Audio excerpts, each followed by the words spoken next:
Got Tim Legler for some analysis. Happens all the time, regular season or playoffs. One team misses at one end, the other guys go the other way and hit. It probably happened too many times against the Heat this evening, right? Yeah, it did, Kenny, and I think that's where you're talking about really the big difference in this game, the swings, because the margin for error against a team like the Lakers is so small.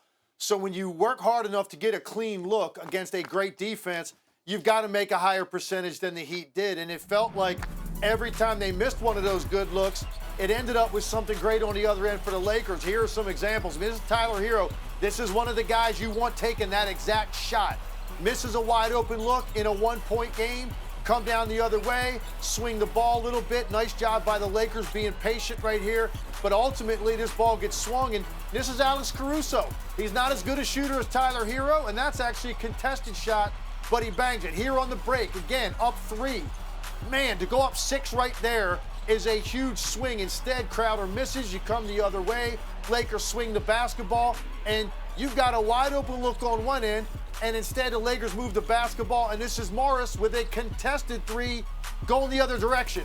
So now you've got a tie game instead of being up 6, and here, another one. This is late, 3 minutes to go. That's a great look for Jimmy Butler, and instead you push it the other way. KCP with a 3 in the corner.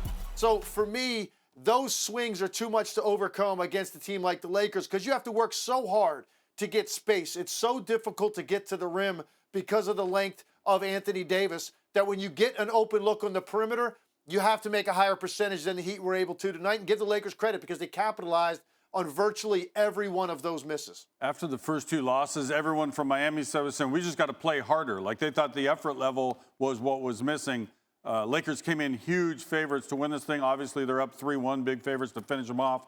But they have not broken Miami's will by any means, have they? No, they haven't been able to put this team away. And it looks like, they're going to have to play here, whether it's for 48 minutes on Friday or they're going to have to play 2 games or 3, however many it takes. They're going to have to play the entire game against this team because they just don't go away very easily. They're very tough. They're very competitive. And they seem like they have a way of making timely shots when they need to.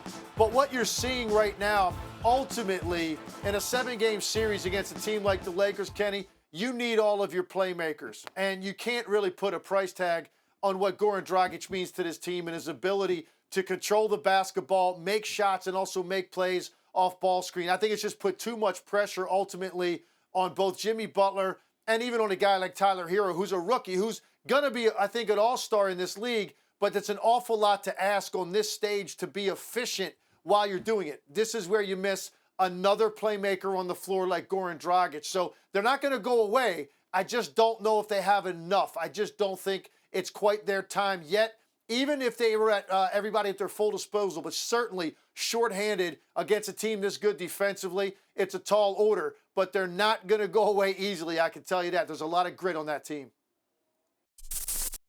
Thank you for watching ESPN on YouTube. For live streaming sports and premium content, subscribe to ESPN+.